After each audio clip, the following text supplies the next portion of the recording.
Act 1. The Shattered Crown. The heavy iron doors of the obsidian fortress groaned as they were thrown open, the sound echoing through the subterranean caverns like a death knell. Freezing wind rushed into the deep cells of the War Council's hidden stronghold, carrying with it the scent of fresh pine, wet earth, and impending slaughter. Inside the deepest cell, chained to the damp stone floor by silver-infused shackles that burned through his skin, lay Orion, the deposed Alpha King, keeper of the ancient bloodline power, did not move. His once magnificent dark hair was matted with grime, and his broad chest rose and fell in ragged, shallow breaths. The silver cuffs hummed with dark magic, draining his formidable strength and keeping his inner wolf entirely suppressed. For weeks, his own treacherous war council had kept him here, starving him of light and liberty while they tore his kingdom apart from the inside. A heavy boot stepped into the torchlight of the corridor. Oskel, the broad-shouldered enforcer of the War Council, smiled down at his former sovereign. His armor clinked with every step, a brutal reminder of the authority he had stolen. Beside him stood Fenric, the scheming pack lord whose deceptive politics and forged scrolls had orchestrated the coup. "He still breathes," Fenric remarked, his voice a cold, thin rasp that cut through the damp air. He adjusted his heavy fur cloak, looking down at Orion with profound detachment, a testament to the resilience of the old bloodline.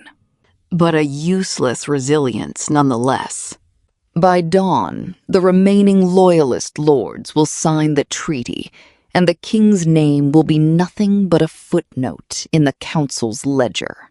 Orion raised his head, his deep gold eyes flashing with a faint, dangerous ember through the shadows. "You speak of treaties, Fenric," the king croaked, his voice raw, but carrying the residual weight of absolute certainty. "Yet you forget that a throne built on treason is merely a scaffold waiting for the executioner." Oskel laughed, a harsh, booming sound that echoed off the wet stone walls. He stepped forward, intentionally grinding the heel of his boot against the heavy chain pinning Orion to the floor. The silver hummed louder, and a low grunt of pain escaped the king's lips. "The executioner is already here, your majesty," Oskel sneered, "and he wears our sigil. Your loyalists are scattered. Your armies have surrendered, and your precious, fragile Omega wife is likely fleeing into the eastern wilds by now, if she hasn't already perished from the winter cold." Farther back in the shadows of the corridor, Laurenthia stood watching. The sycophantic noblewoman aligned with the usurpers nervously adjusted her ornate gold rings, her eyes darting between the chained king and the brutal enforcers. She had traded her allegiance to secure her family's status under the new regime. Yet the sight of the imprisoned Alpha still filled her with a lingering, primal dread. "Let us finish the paperwork and be done with it," Laurenthia urged, her voice trembling slightly. "The longer he remains alive beneath the keep, the greater the risk." "There is no risk," Fenric assured her, tapping a rolled parchment against his palm. "He is broken. The pack belongs to the council now." Act 2. The Alpha's Awakening. Deep within the forest surrounding the council's stronghold, the shadows began to detach themselves from the ancient pines. Seraphina stood at the ridge, looking down at the stone fortress. The woman whom the pack had long dismissed as a weak, quiet Omega. The wife who had spent years performing composure and hiding her true nature in the shadow of her luminous sister, Jasira, was gone. In her place stood the war goddess. She was clad in dark, reinforced leather armor that absorbed the moonlight. Fastened across her back was a massive, heavy longsword, its blade catching the cold glint of the stars. Behind her, stretching into the dense tree line, stood an army of rogues, fierce, unaligned wolves who answered only to raw power and blood-right. They moved without a sound, their breathing synchronized with the rhythmic thud of the distant pack drums celebrating the council's false victory. "They believe you are dead, my Luna," whispered a scarred rogue warrior at her flank, his eyes fixed on the fortress gates. Serafina did not look back. Her gaze remained locked on the stone walls where her husband was being tortured. "Let them cherish that belief for a few moments longer," she said, her voice dropping into a dangerous low register that commanded absolute obedience. "Tonight, they learn that the quietest wolves carry the sharpest teeth." She raised her hand, her fingers closing tightly into a fist.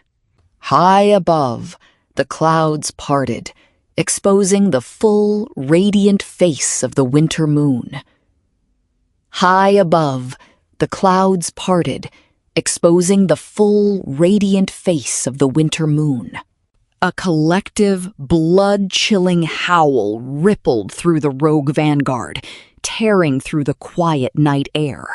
Inside the fortress, the alarms began to blare. The sound of clashing claymores and shattering iron echoed from the upper tiers as Serafina's forces struck with devastating precision. She moved through the outer courtyard like a specter of death, her long sword swinging in wide, brutal arcs that shattered the shields of the council's guards. Blood splattered across her dark armor, but her expression remained completely unbothered, her eyes burning with a fierce, protective wrath. She hacked her way through the guard room, stepping over the fallen enforcers without a second glance. Every strike was deliberate, fueled by 3 years of hidden devotion and the agonizing knowledge of what her husband was enduring beneath the earth. Act 3. The public claim. Down in the subterranean dungeon, the ground shook. Dust and small pebbles drifted down from the arched stone ceiling as the sounds of battle drew closer. Oskel drew his long sword, his amber eyes shifting toward the iron stairwell in sudden alarm. What is that? The loyalists were supposed to be contained.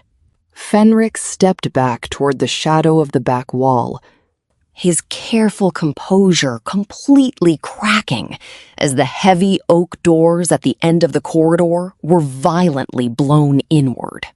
Pieces of splintered wood shot through the air, followed by the heavy, echoing thud of armor. Through the smoke and dust walked Serafina.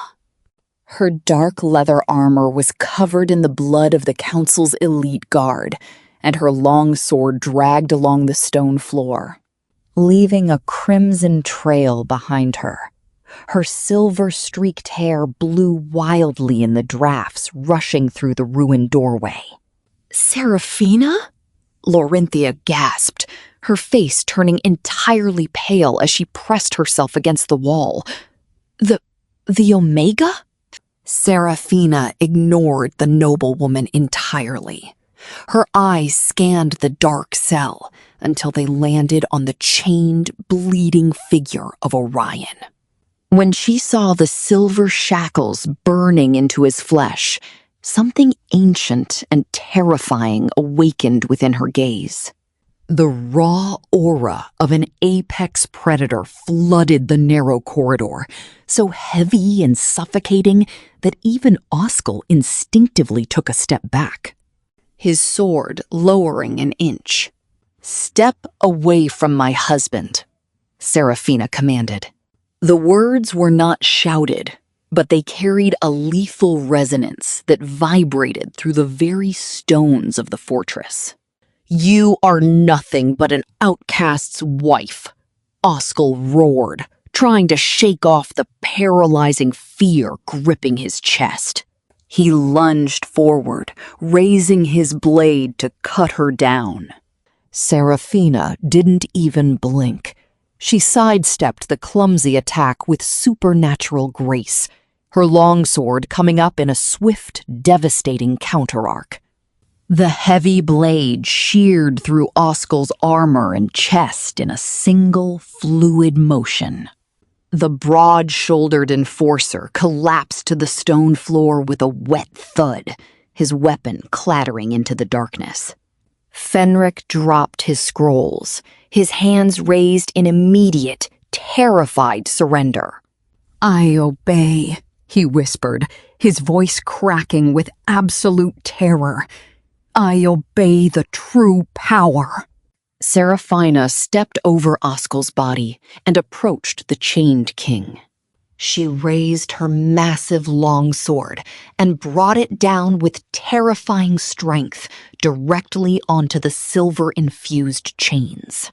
A bright shower of sparks illuminated the cell as the magic shackles snapped, freeing Orion from his torment. The Alpha King collapsed forward, but Serafina caught him against her armored chest, her strong arms holding him with absolute, unyielding certainty. Orion looked up into her face, his deep gold eyes reflecting her fierce, protective expression. For the first time in weeks, a genuine, dark smile touched his lips. "My Luna," he whispered, his voice steadying as his ancient bloodline power began to flood back into his veins.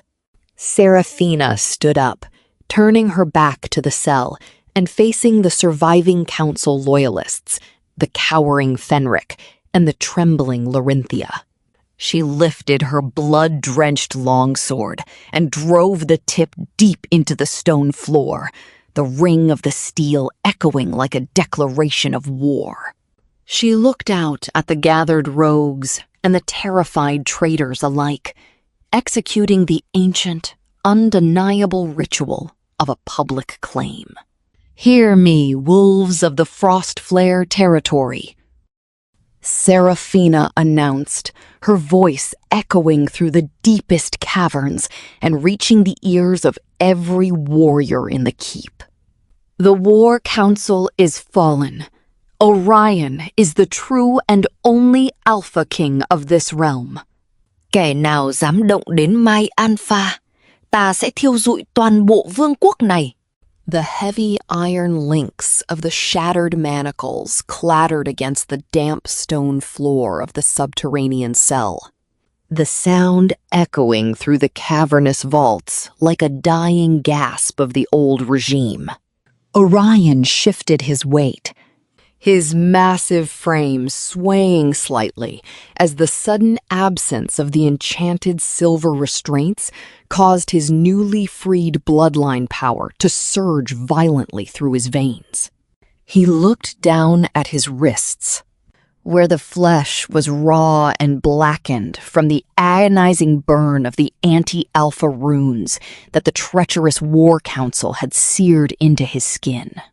His deep gold eyes, once dimmed by weeks of starvation and systematic torture, flickered with a dangerous, predatory light as they fixed upon Serafina. She stood before him like an absolute manifestation of vengeance, her dark leather armor splattered with the blood of the loyalist guards she had cut down to reach him. the heavy long sword in her grip still dripping crimson onto the ancient floor. "I had a throne ripped from beneath me," Orion said, his voice a low, gravelly rasp that vibrated against the stone walls. Carrying the immense weight of a monarch who had looked into the abyss of betrayal. "It changes the way the pack looks at a man. 3 weeks ago, you were the undisputed ruler of the Frostflare territory," Serafina replied softly, her gaze steady as she looked past his horrific wounds to the unbroken spirit beneath. "I heard the whispers in the upper keep. I heard how the council celebrated your downfall." And immediately she felt the burning impropriety of admitting she had listened so closely to the politics of the realm when she was still supposed to be nothing more than an invisible overlooked Omega, hiding in the shadows of the Wolfbreaker lineage. She had spent years mastering the performance of quiet composure, allowing the pack to believe she was weak, while her radiant sister, Jasira, commanded the attention of every room. Orion let out a dark, humorless chuckle that turned into a grimace of pain as his cracked ribs protested. "Then you know exactly how the wolves look at a deposed king once he is dragged from the dark," he said, stepping closer until the heat of his awakening alpha aura began to clash with the cold air of the dungeon. "They look at you like you are a shattered blade that has been clumsily welded back together, like you are something repaired. Something that everyone can see the ugly seam of," Serafina said quietly, her hand tightening around the hilt of her sword. "Yes," my alpha replied, his gold eyes locking onto hers with an intensity that made the surrounding air feel thick and suffocating. "Exactly like that. They look for the fracture line, waiting for the moment the metal snaps under pressure. An unyielding, profound understanding passed between them in the dim, torchlit shadows of the prison. It was not the soft, fragile romance of courtly lovers, for it was entirely too early for such gentleness. And both of them had bled too much in the dark to mistake a convenient alliance for something enduring. It was an honest, brutal connection forged between two survivors who had both been discarded by the people they trusted most. Finding in that shared trauma a solid, unbreakable ground upon which an empire could be rebuilt. "Walk with me through the upper keep," Orion said as they approached the heavy oak doors that led out of the dungeon complex and into the light of the morning. "Let us walk along the ancient pack road at the forest edge, under the eyes of the entire territory." In full view of the remaining council lords, Serafina murmured, her brow furrowing slightly under her dark hair. "So that everything is formal, so they understand the transition of power. You are remarkably concerned with pack law and propriety, for an Omega who just led an army of lawless rogues into the royal dungeons and slaughtered the king's guard." Orion noted, a faint, genuine smile touching the corners of his lips. "I am concerned with your standing among the high-ranking families, my alpha," she said, her voice dripping with the absolute authority of a war goddess who had claimed her mate before the eyes of god and wolf alike. "I care about your legacy, which is entirely different from caring about their petty rules." She agreed to the public walk, and the ease with which the decision came surprised her.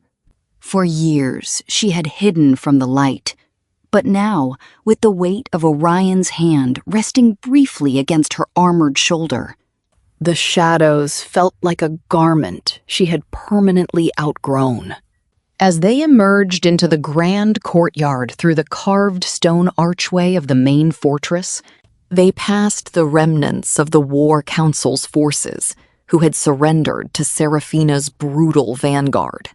Standing near the edge of the courtyard, clutching a silver cup he was no longer drinking from, was Branthor. The ambitious, cold-hearted warrior stood frozen, his amber eyes wide with a mixture of horror and profound disbelief as he watched the Alpha King, covered in blood but radiating supreme power, holding the massive reinforced door open for Serafina as they returned from the depths of the earth. On Branthor's face was the exact expression that Jasira had warned her about weeks ago. An expression Serafina had never imagined seeing on the man who had abandoned her after 3 years of unrequited devotion. When studied honestly, it was the look of a desperate man watching a golden door slam shut on a treasure he had been too blind, too arrogant to understand was worth keeping until the precise moment the heavy iron latch fell. The ancient pack road winding through the northern forest was the Frostflare territory's equivalent of a grand political stage. Every high-ranking family, every duke, lord, and alpha elite walked its frost-draped path during the early hours of the seasonal transition, fulfilling blood obligations and displaying their shifting alliances. It was a place where the quiet, deadly rituals of politics were performed in the open, keeping the great northern houses in their correct, submissive relationships with the throne. It was ancient, critical, and profoundly public, which was precisely why Orion had insisted they walk it together on this blood-chilled morning. Serafina arrived at the ancient stone trailhead before him, not out of an eagerness to impress, but because she had miscalculated the time it took to scrub the duns and grime from her leather armor. She stood in the mist-choked dawn, the low fog sitting thick within the pine hollows, while her breath formed small, fleeting clouds in the freezing northern air.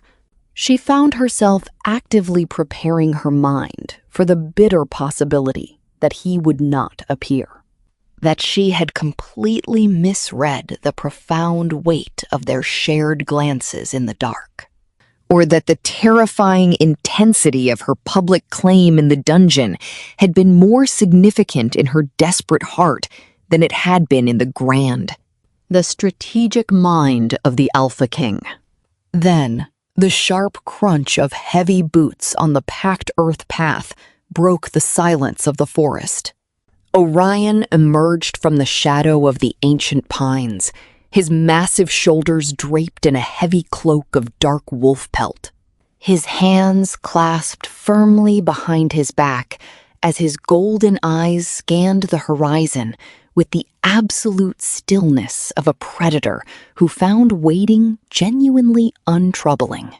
He was a man who did not count the passing minutes, because anxiety was entirely foreign to his ancient bloodline. When his eyes fell upon Serafina, his powerful posture shifted fractionally, relaxing with the ease of a monarch who had been holding himself at careful, defensive attention against a world of traitors, and could now finally lower his guard, if only for a brief moment. "Good morning, my Luna," he said, the title carrying a quiet, resonant weight that sent a shiver through her soul. "Good morning, Your Majesty," she replied, stepping forward to match his long, deliberate stride. Within the first few hundred paces, she fully understood the brilliant tactical necessity of what he had called a public walk. The pack road was alive with the tension of a gathering storm. Noble families from the surrounding keeps, knotted with pale faces from either side of the trail. Pairs of heavily armed pack lords stepped back into the brush to clear a path, offering bows that were laced with slightly too much courtesy, their eyes darting to the long sword strapped to Seraphina's hip. Young warriors found absurd reasons to double back and pass them in the opposite direction twice, eager to see if the rumors of the weak Omega turning into a ruthless liberator were true. Seraphina could feel the suffocating weight of hundreds of staring eyes pressing against them like a second cloak. But Orion appeared entirely unbothered by the collective scrutiny. He maintained a steady, comfortable pace, his voice calm as he asked her about the ancient bloodline migration scrolls she had studied during her years of isolation in the Wolfbreaker libraries. So, she told him. She unleashed the full depth of her hidden intellect. Speaking of the massive gap in the historical records of the Frostflare territory, explaining her personal theory about the two brutal winters that the old historians had deliberately omitted from the texts to cover up a previous council rebellion. She dissected the counter-arguments put forth by the rival Southern scholars, demonstrating exactly how they were wrong by citing the ancient water level markings recorded in the Eastern Gorge ledgers. She told him more than she had spoken aloud to any living soul in the last decade, simply because, after every sentence she uttered, Orion asked the exact, insightful follow-up question that proved he had not only listened to her words, but had truly understood the depth of her mind. She caught herself actually enjoying the brutal cold of the morning walk, a sensation that arrived without an ounce of her usual, tightly managed effort. She noticed the foreign feeling of happiness, the way a starving wolf notices the return of spring after a devastating winter, or the way a sick warrior welcomes the return of an appetite after a long fever. For years, she had lived in crowded social spaces, performing the intricate dance of flawless composure, wearing the quiet dignity of a cast-aside she-wolf who pretended she was unaffected by her pack's cruelty. This walk was entirely different. There was no performance required.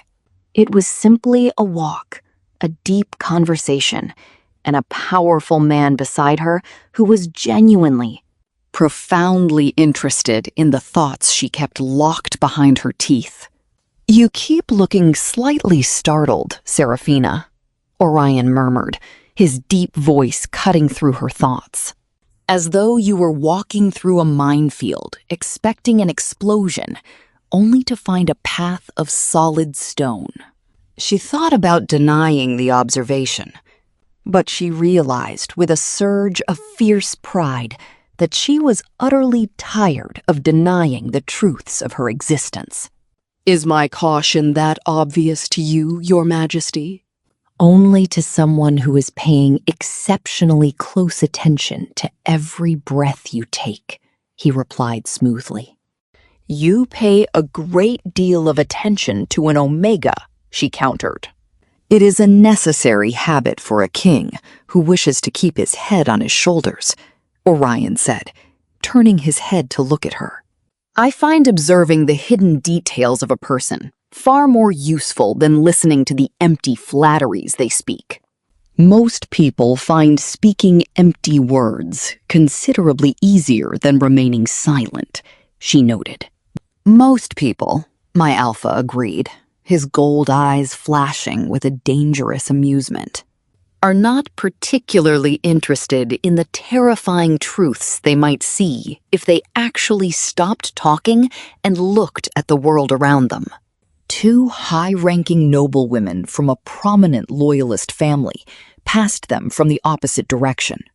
their faces tight with the expressions of courtly gossips who realized they were going to have an immense amount of scandalous news to discuss before the midday sun reached its peak. Orion returned their rigid, perfectly correct courtesies with the flawless, unshakable composure of an absolute ruler. Once the women had hurried past, Serafina leaned closer to him.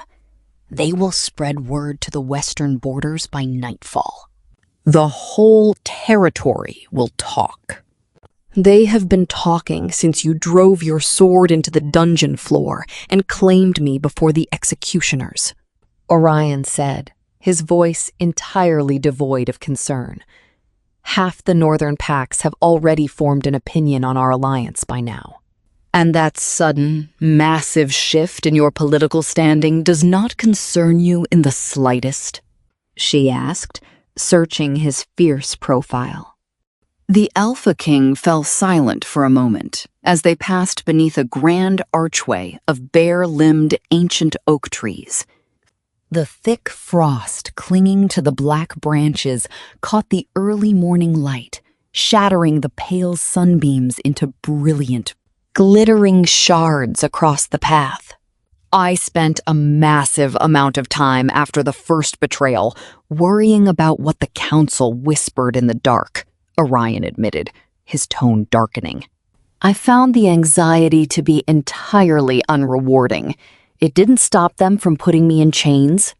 He paused, his gaze dropping to meet hers with an intensity that felt like a physical touch. What concerns me now is whether I am behaving honorably, whether I am being completely honest with the woman who saved my life, whether the warrior standing in front of me is being treated with the absolute respect and devotion she deserves.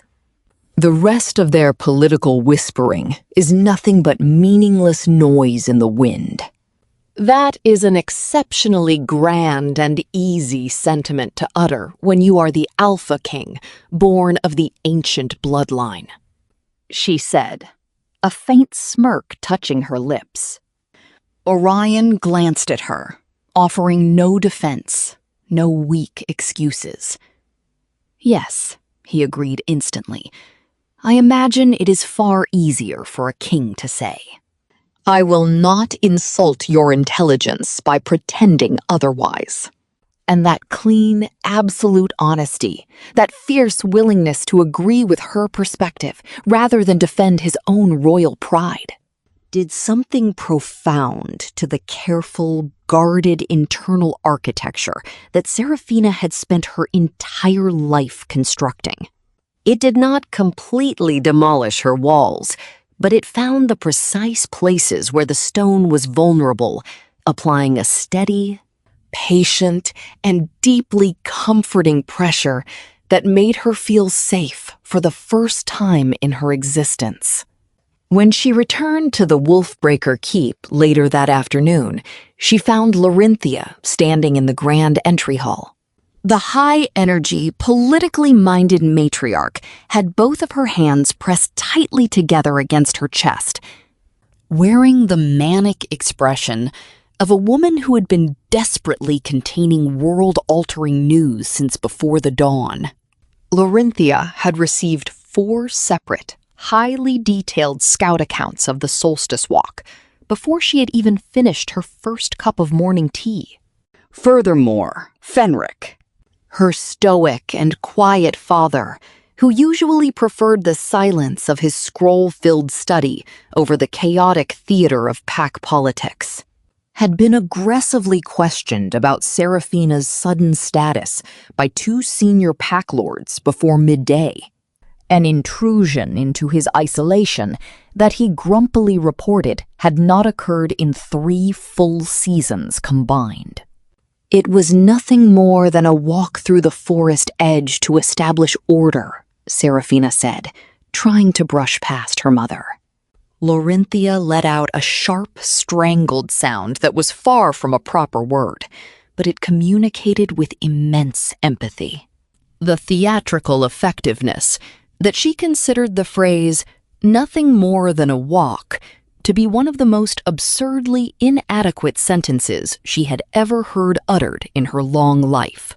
Serafina retreated swiftly to the isolation of her bedchambers. She stood by the heavy glass window for a long moment, staring out at the endless expanse of the dark pine forest, and whispered Orion's name softly into the empty room.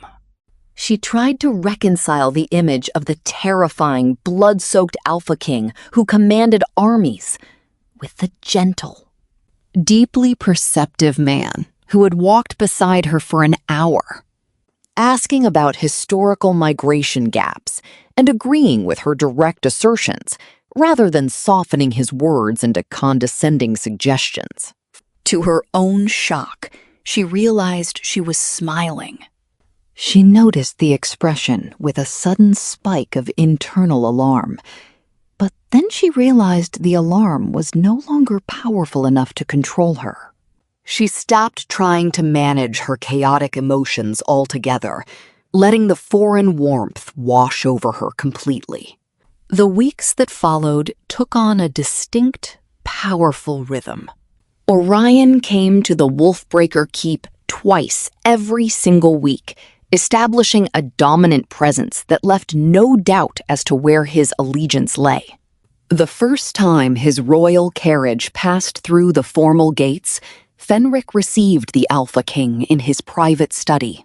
Within 20 minutes, the two men were deep into a roaring, fierce discussion regarding ancient pack water laws and territorial borders. Their deep voices carrying so clearly through the heavy oak doors that Serafina could hear every syllable from the distant corridor, because neither man had bothered to lower his voice. By his third official visit, Fenric had quietly declared to the family that the Alpha King was a monarch worth keeping.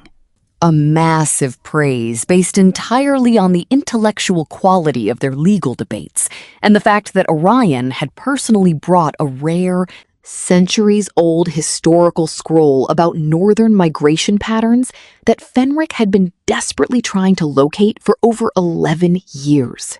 When they were not debating law with her father, Orion and Serafina walked the jagged perimeter of the forest edge, ensuring the pack boundaries were secure against the remnants of the fallen war council. They attended formal gatherings together, standing side by side as equals.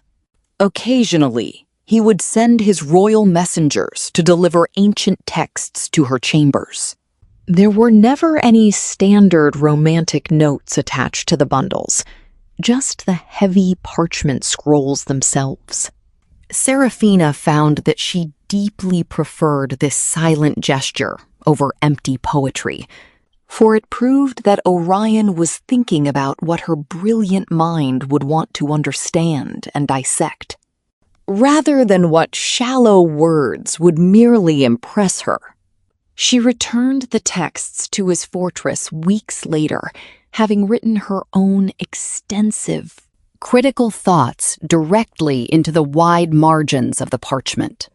She realized halfway through analyzing the third text that such an act was considered highly irregular and borderline insolent for a she-wolf corresponding with the supreme Alpha King of the realm.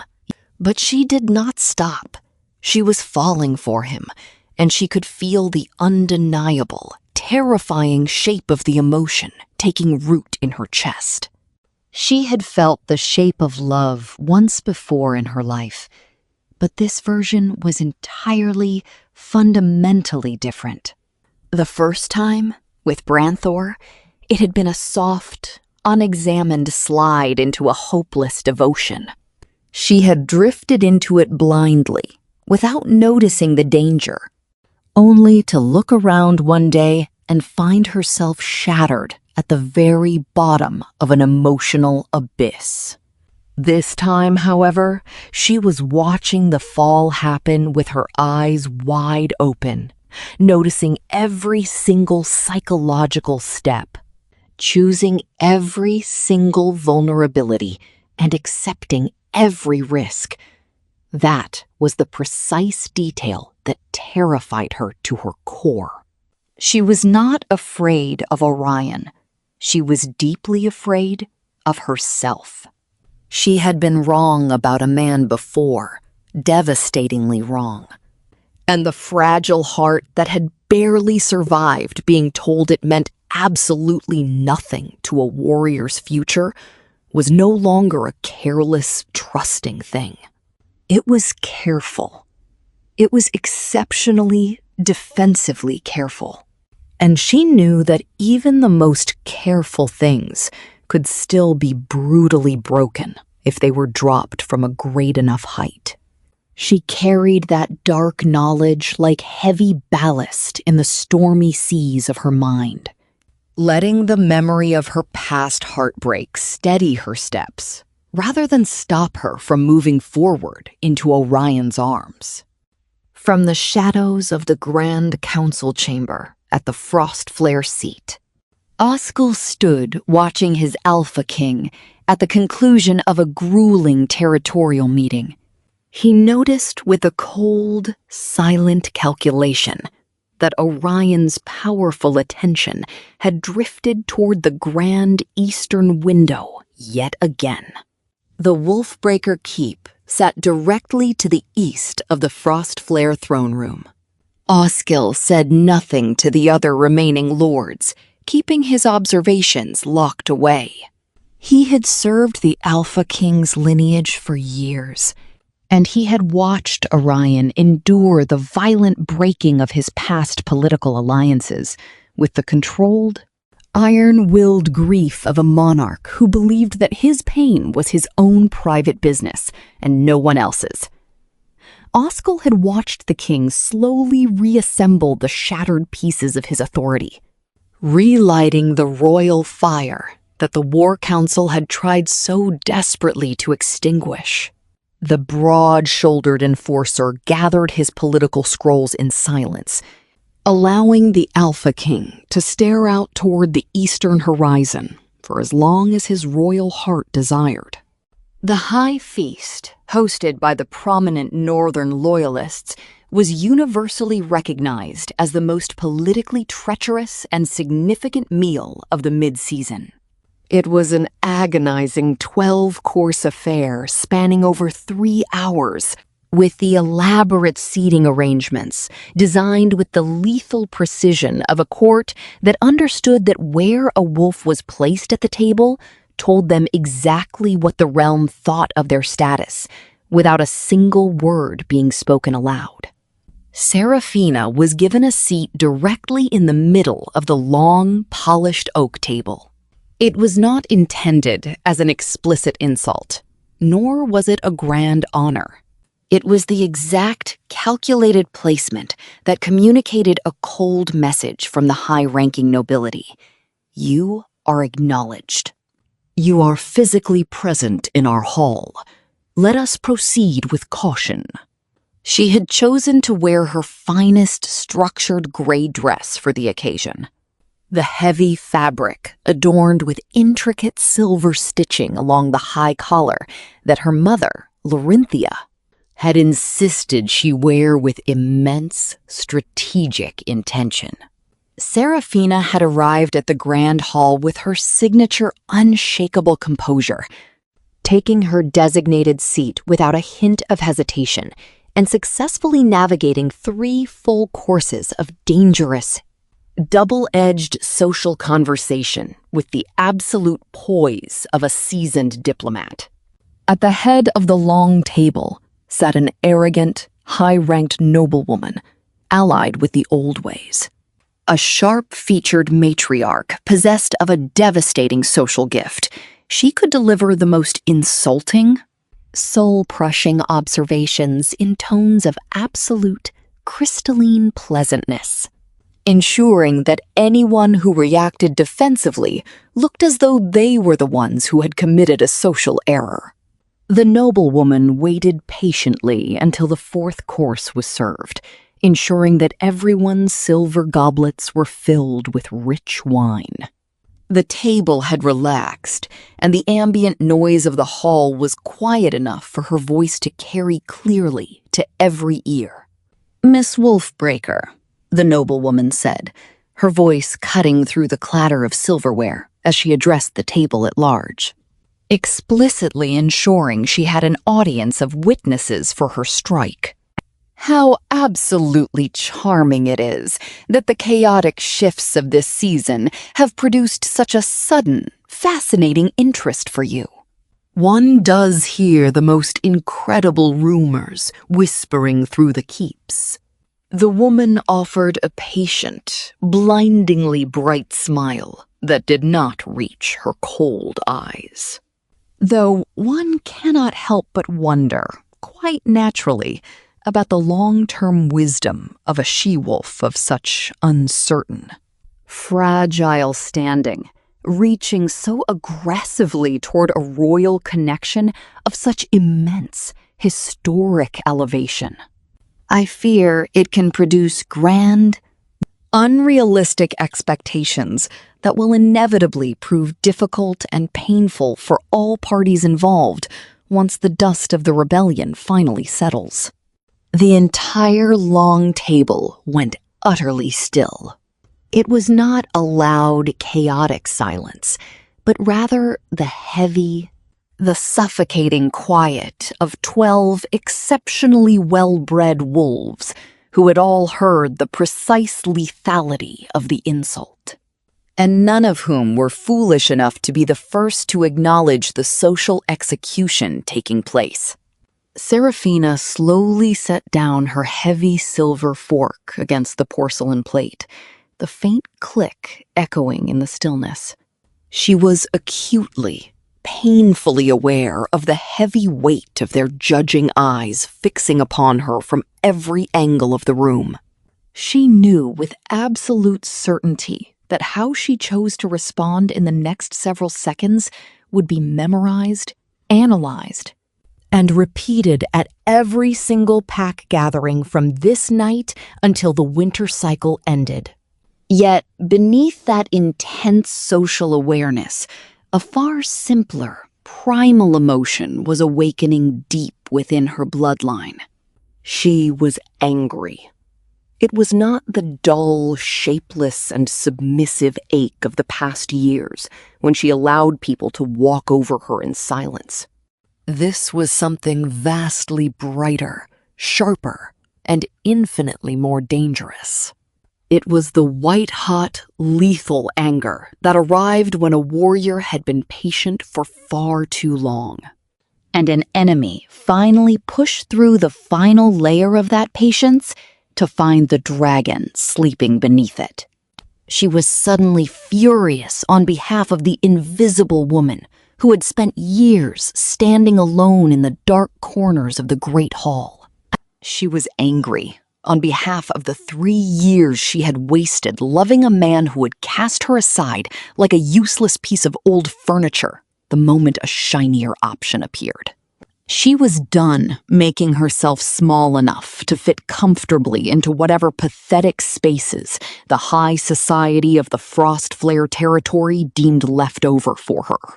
"How deeply thoughtful of you to spend so much of your valuable time considering my personal welfare," she said, her voice ringing out through the quiet room with absolute clarity. Her tone matched the noblewoman's crystalline pleasantness, note for note, syllable for syllable. It was the calm, measured, and conversational tone of a lady discussing nothing more important than a change in the weather.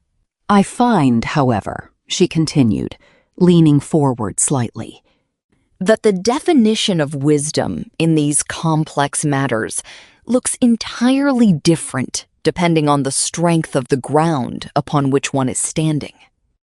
From where I stand, which is to say, from the secure position of a she-wolf who has been spoken to with absolute honesty and treated with the genuine, unyielding respect of the throne, the connection seems entirely sensible, logical, and permanent." She calmly picked up her silver fork, her movements deliberate and devoid of a single tremor. "But I do truly appreciate your intense concern for my future. It speaks volumes about your character and your priorities." A heavy beat of stunned silence hung over the table. Then, as if a spell had been broken, the conversation among the 12 high-ranking wolves erupted all at once, their voices overlapping in the desperate way of well-bred courtiers releasing a breath they had all been holding simultaneously to avoid an open blood feud. The arrogant noblewoman's bright smile became completely frozen and rigid at the edges, her eyes flashing with a mixture of shock and resentment. 4 chairs away, sitting across the wide expanse of the long table, was Orion. Serafina deliberately did not turn her head to look at him, keeping her focus entirely on her plate. But she could feel with absolute, unwavering steadiness the intense warmth of his golden gaze locking onto her face. It was the physical sensation of hot sunlight piercing through closed eyes.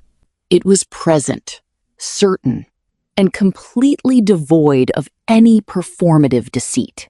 In the lavish drawing room after the conclusion of the feast, where the women gathered and the rigid architecture of the formal dinner relaxed into a slightly less structured social environment, the atmosphere surrounding Serafina had completely, permanently shifted.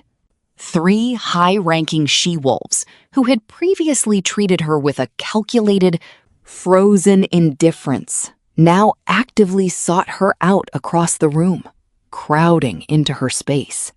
2 of them uttered phrases that were technically masked as compliments, but were actually desperate, thinly veiled apologies for their past neglect.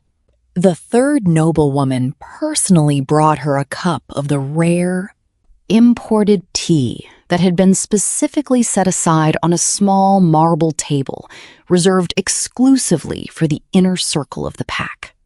Handing it to Serafina with a submissive bow of her head, as if serving her was simply the most obvious, natural thing to do in the world. Serafina's closest trusted female friend, who had been visiting the keep as a guest of her husband's high-ranking family, sat down on the velvet sofa beside her, her face wearing the profound satisfaction of a warrior who had been waiting for a rival's downfall for 3 full seasons. "Well, that arrogant matriarch has desperately needed someone to shatter her pride for years," her friend whispered, taking a slow sip of her own drink. "She possesses the immaculate manners of a very well-dressed wolf who has simply never had her authority challenged by a real predator." Serafina managed to restrain the urge to let out a loud, genuine laugh, though it was an exceptionally close struggle. When Orion finally rejoined the gathering after concluding his business with the lords, moving through the crowded drawing room toward her, with the easy, commanding certainty of an absolute monarch who always knew exactly where he belonged, she saw his brilliant gold eyes locking onto hers before he even cleared the threshold. He was doing the real, unmanaged looking. 4 chairs away, he said in a low, resonant rumble the exact moment he reached her side. Speaking entirely within clear hearing distance of every noblewoman in the room, I know exactly how far away I was. You did not hesitate for a single second when she struck.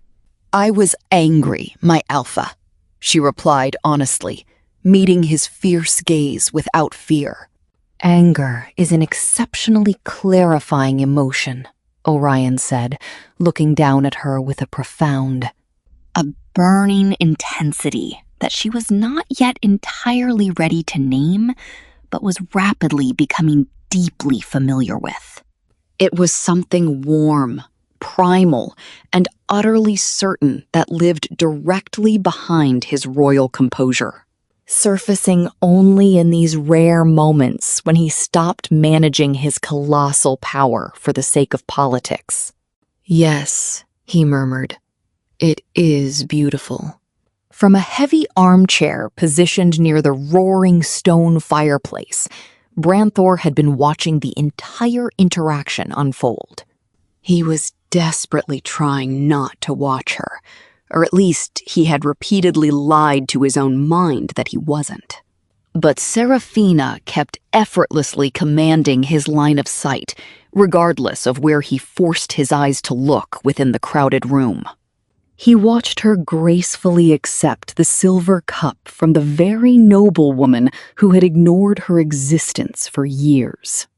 He watched her say something quiet to the trusted companion beside her that made both of them break into a real, radiant laugh, the kind of untamed, genuine laugh that required absolutely no management or societal restraint.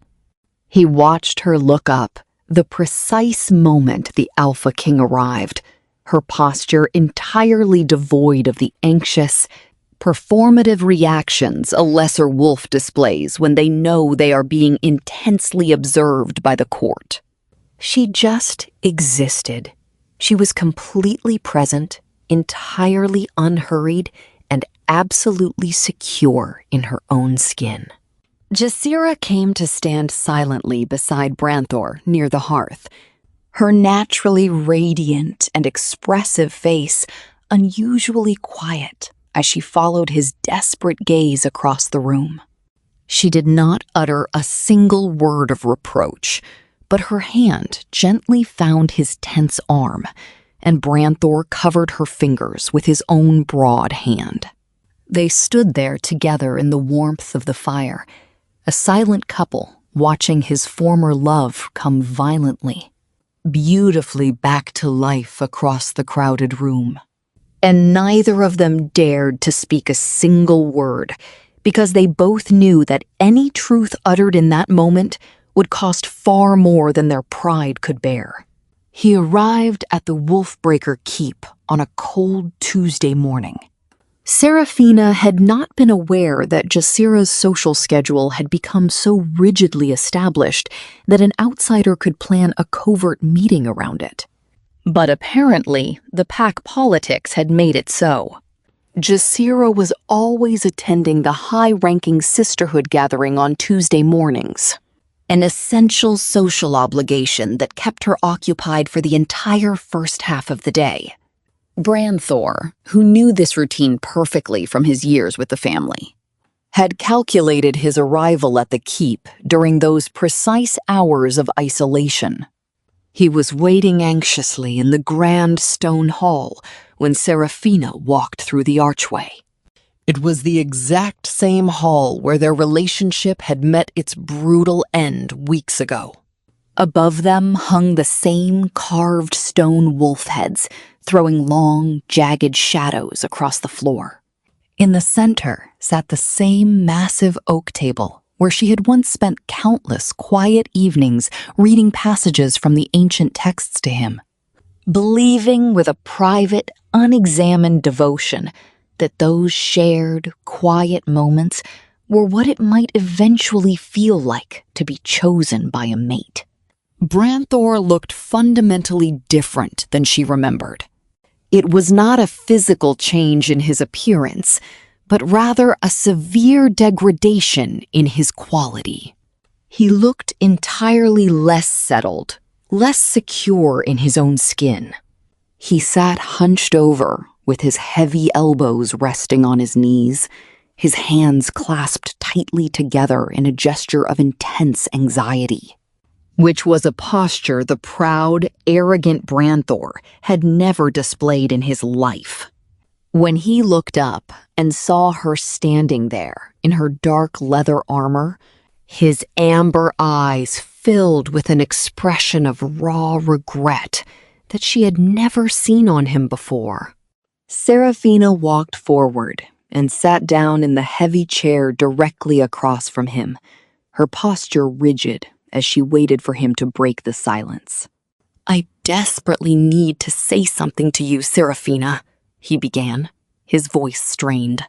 "Then say it," she replied coldly.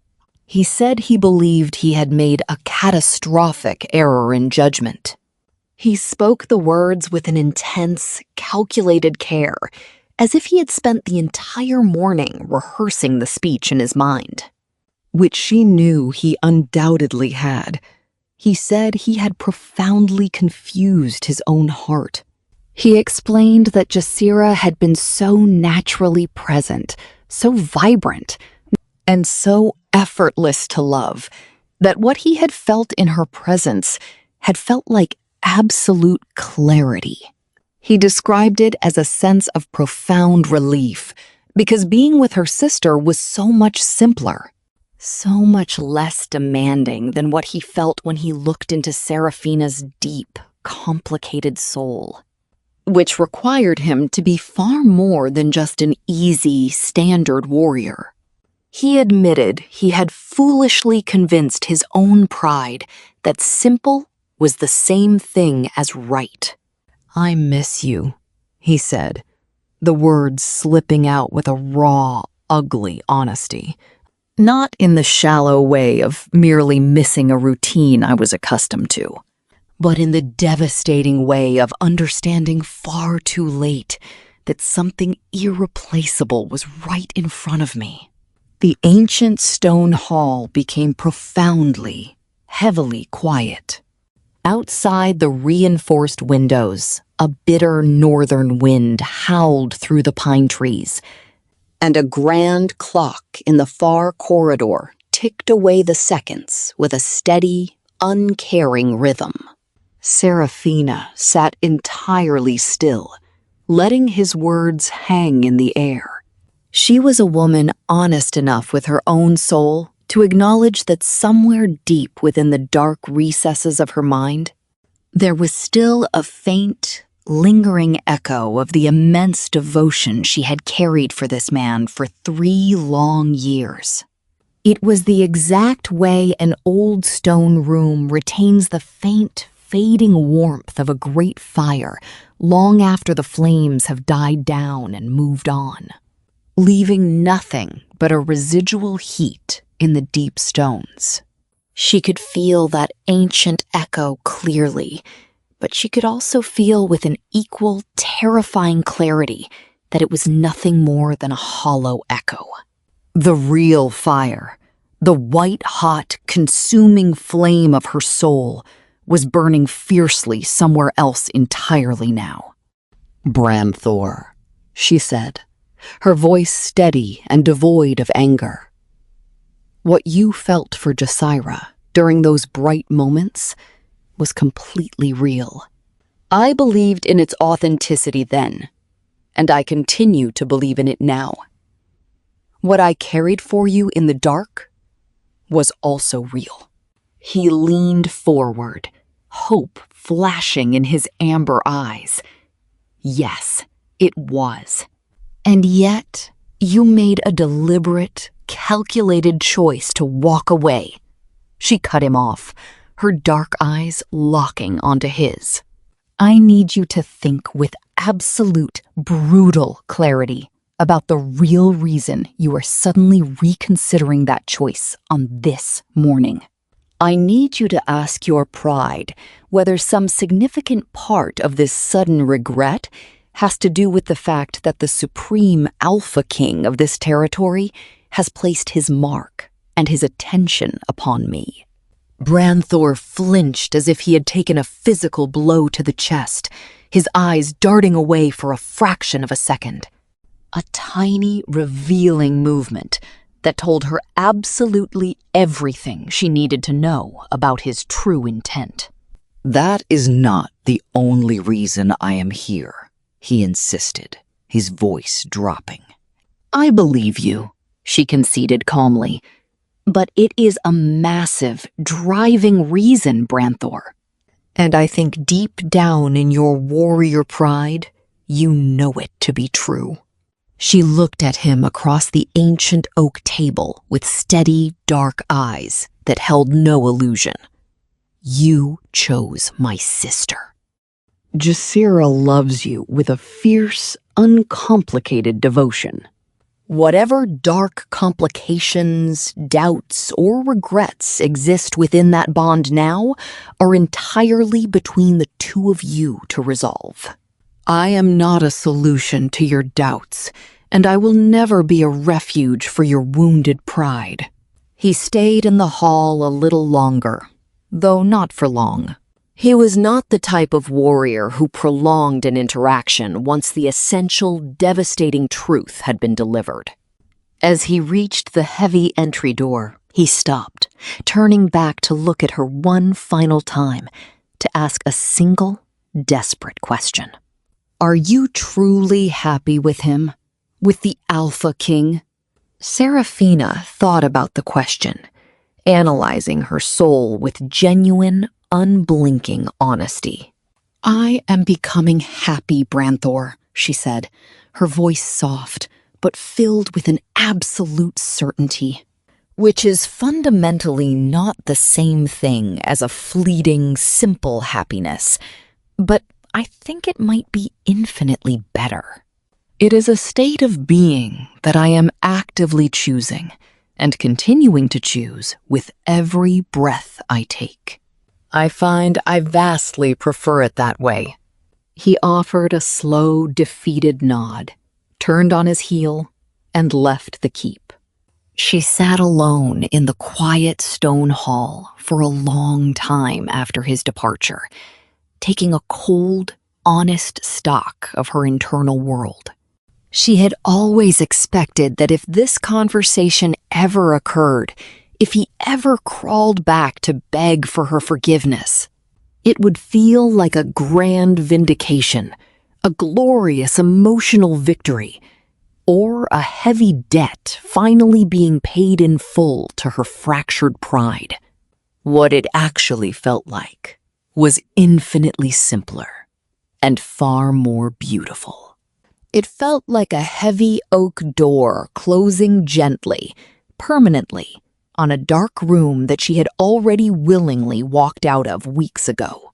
She was entirely ready to leave the past behind and walk deeper into the house of her new life. 2 days later, her trusted companion arrived at the keep in the late afternoon, her face wearing the sharp, intense expression of a woman who had been desperately holding a massive piece of explosive information since the dawn and had finally reached the absolute limit of bearing it alone. She sat down heavily on the velvet chair, not even bothering to untie her heavy traveling cloak, which communicated with immense urgency that she had come directly from the border gates without a single stop. The returned noblewoman, the one who once held the territory's attention before the rebellion, has crossed back into the northern packs, her companion declared, the words causing the entire drawing room to go utterly freezing cold, in the exact way a room changes temperature when a lethal threat is spoken aloud. She has been back for 2 full days. Her friend leaned forward, her voice dropping to a fierce whisper. She is openly telling every high-ranking family who will listen that leaving the Frostflare territory was the greatest mistake of her life. She was present at the grand pack gathering yesterday morning, and she asked after Orion directly. And by directly, Serafina, I mean she was not subtle or diplomatic in her intentions at all. She intends to reclaim what she thinks is hers. Serafina looked down at her hands resting in her lap, her fingers tracing the dark leather of her gauntlets. The careful, beautiful internal architecture that she had been building step by step over the last weeks, with full awareness and a terrifying amount of vulnerability, seemed suddenly to be standing against a violent, unexpected gale that had not been there a moment ago. "I am bringing this news to your ears right now," her friend said, her eyes filled with an intense protective worry. "Because you are my closest companion in this court, and I will not allow you to be the last person to know you are being challenged. Tell me, what will you do to defend your claim?" "I will do absolutely nothing," Serafina said, her voice rising with a cold, unshakable calm that stunned her companion. "Whatever Orion decides to do with his future is his choice alone to make. I have not forced a single blood oath from him, nor has he promised me an empty crown. If his heart belongs to the past, and if he chooses to go back to her when she calls..." She allowed herself to sit with that terrifying possibility fully, refusing to push the agonizing thought away or soften its brutal, jagged edges with false hope. "Then he goes back to her," she stated, her dark eyes flashing with the lethal resolve of a war goddess. "And I will survive the fallout. I have survived being broken in the dark before, and I have survived far worse things than a faithless man." "You should not have to merely survive things anymore, Serafina," her companion hissed, her voice a mix of quiet desperation and fierce anger. "You are the warrior who broke the chains of the kingdom. You deserve a man who chooses you first, without a single doubt." "I know that," she replied softly, her gaze locking onto her friend's eyes. "But I will not succumb to panic. I will not make desperate, pathetic demands of my alpha. And I will not break a beautiful bond that is still actively being built between us just because a political storm is visible on the horizon. I trust him to be entirely honest with me when the time comes. That trust is the only thing I have, and it is the only thing I have the right to ask for." Her companion looked at her for a long, deeply studying moment, the tension in her shoulders slowly draining away as she realized the absolute depth of the emotion written across Serafina's face. "You love him," she noted, the statement completely devoid of doubt. Serafina did not deny it. She had spent too long hiding in the shadows to deny the truths of her heart any longer. "Yes," she said, her voice carrying the weight of a sacred vow. "I believe. I truly do." "Sometimes," her friend murmured, reaching out to place her hand over Serafina's, "the bravest thing a warrior can do is not let out a terrifying roar to scare away the storm. Sometimes the bravest thing is simply a hand placed quietly over another in the dark, refusing to let go." The Grand Council's celebratory hall at the Frostflare seat gleamed with a predatory brilliance. Of all the ancestral strongholds within the northern domain, this evening's triumph belonged to the usurpers. The War Council had orchestrated a flawless coup, stripping Alpha King Orion of his ancient birthright and plunging him into the bowels of the earth. Now they feasted. Serafina moved through the perimeter of the great hall with the precise, invisible grace she had cultivated over a lifetime of enforced submission. To the remaining pack nobles, she was still the frail, overlooked Omega wife who had spent years performing composure while the council systematically dismantled her husband's rule. Beside her, Larinthia kept a sharp, anxious vigil, her fingers twitching against her silk gown as she scanned the crowd for any sign of dissent. Larinthia spoke no words of comfort, which was a mercy. In the current climate of betrayal, Silence was the only safe currency. At the far end of the stone hall, the ceremonial fire drums were being positioned by the council's enforcers. 3 massive instruments, carved with the jagged sigils of the new regime, resonated with a deep, rhythmic thrum. It was the old ancestral pattern, a cadence meant to signal a new dawn for the pack, or the final execution of the old. Standing near the high dais was Fenric, the master of scrolls who had forged the documents of abdication. He navigated the room with the slick, serpentine confidence of a trader who believed his position was entirely secure. And then there was Oskel, the broad-shouldered enforcer who had personally locked the irons around Orion's wrists, stood near the grand hearth, basking in the sycophantic praise of the lesser lords. Seraphina observed them all from the shadows, a profound, icy clarity settling into her chest. The performance was nearing its end. Suddenly, the heavy iron doors at the rear of the hall shuddered. A low, vibrating frequency cut through the din of the celebration. Not the sound of courtly music, but the guttural, the rhythmic growls of a rogue army waiting in the outer courtyard. The fire drums struck their first official note, a resonant, aching vibration that always echoed like a death knell. Through the shifting crowd, Oskel's eyes scanned the room.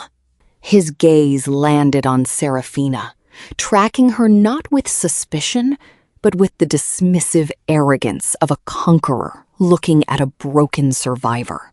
But Seraphina did not flinch. Something inside her had settled irrevocably. The fragile Omega facade she had worn as armor was fracturing, revealing the hardened steel of a war goddess underneath. She turned away from the high tables, ignoring Laurenthia's sharp intake of breath, and began walking toward the eastern exit that led directly to the fortress's lower levels. Her movements were deliberate, unhurried, and entirely devoid of fear. The drums shifted into a faster, warmer pattern, the communal heartbeat of the pack rising to a crescendo. Deep beneath the floorboards, in the damp, freezing dark of the lower keeps, the air smelled of iron and stagnant water. Orion sat suspended by heavy iron chains, his ancient bloodline power suppressed by silver-infused cuffs. His dark hair fell over his face, his breathing shallow but unbroken. The iron gate groaned. The heavy thud of a guard's body hitting the stone floor echoed down the corridor, followed by the unmistakable metallic scrape of a longsword being dragged across the ground. Orion lifted his head. His deep gold eyes flashed in the gloom as the cell door was shattered off its hinges. Seraphina stepped into the torchlight.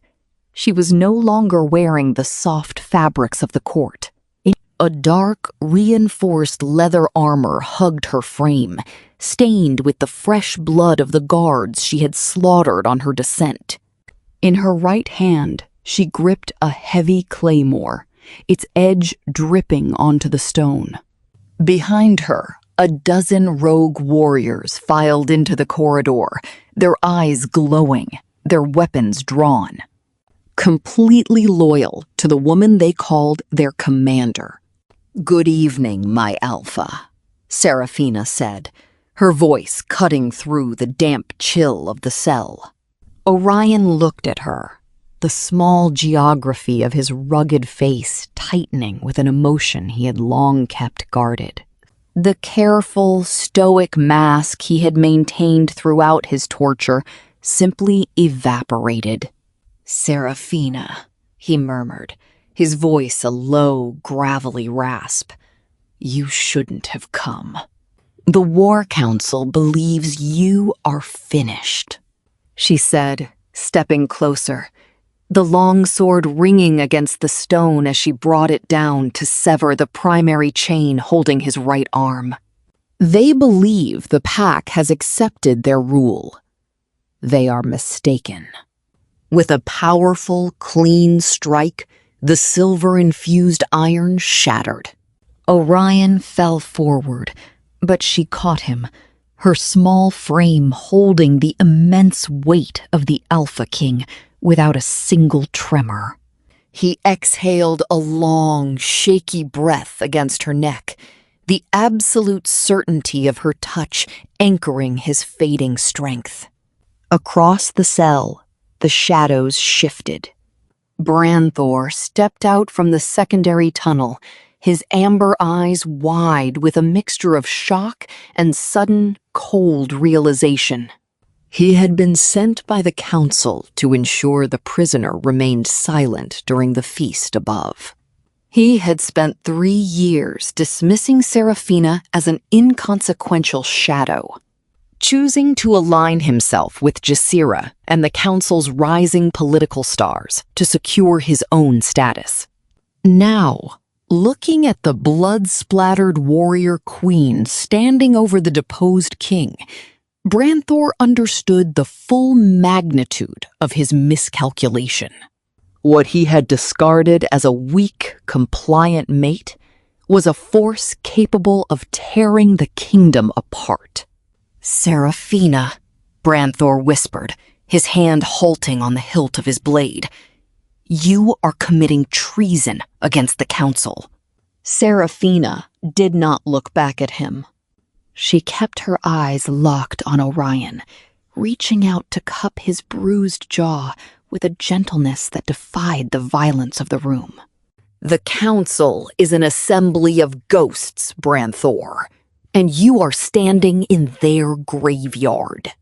She turned, her movements fluid and lethal.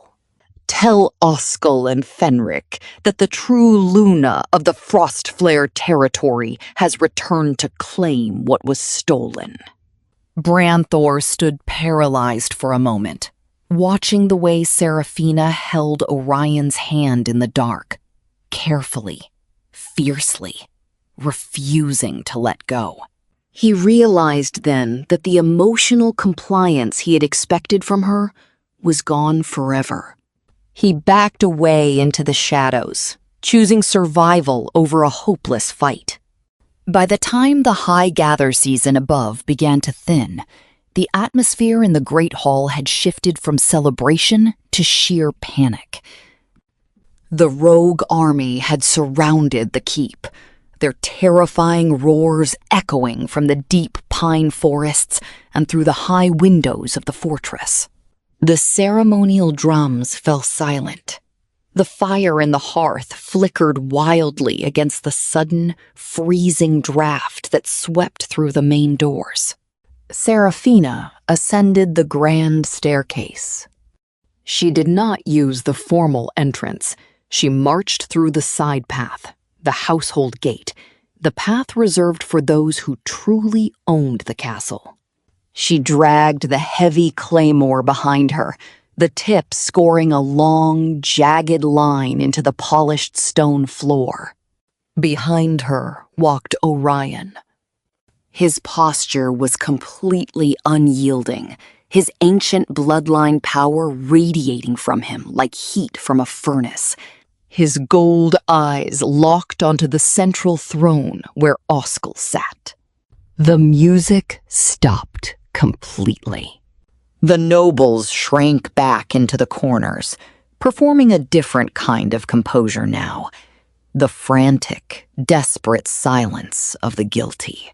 Oskel stood up from the throne, his broad chest heaving as he drew his weapon.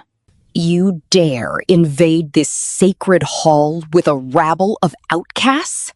Seraphina did not answer with words. She closed the remaining distance between them with a sudden, explosive burst of speed. The clash of their blades echoed through the throne room like a thunderclap. sparks flying in the dim torchlight. Oskel was heavy and powerful, but Seraphina fought with the ruthless agility of a war goddess who had spent years calculating this exact moment. Within 3 exchanges, she parried his heavy downward stroke, spun inside his guard, and drove the pommel of her sword directly into his jaw. As Oskel stumbled, she brought her blade down in a vicious arc, severing the tendons in his knees. The giant enforcer crashed to the stone floor, groaning in agony. Seraphina stood over him, her chest rising and falling evenly. She raised her claymore and thrust it violently downward, burying the tip deep into the stone floor right between Oskel's splayed fingers. The vibrations rattled through the entire dais. She turned her gaze to the assembled crowd, her voice carrying the absolute weight of a sacred vow. "Hear me, lords of the northern packs," she shouted, her words echoing off the high arches. "Kẻ nào dám động đến Mai Alpha, ta sẽ thiêu rụi toàn bộ vương quốc này." A profound, breathless silence fell over the hall. Orion stepped onto the dais beside her. He did not reclaim the throne immediately.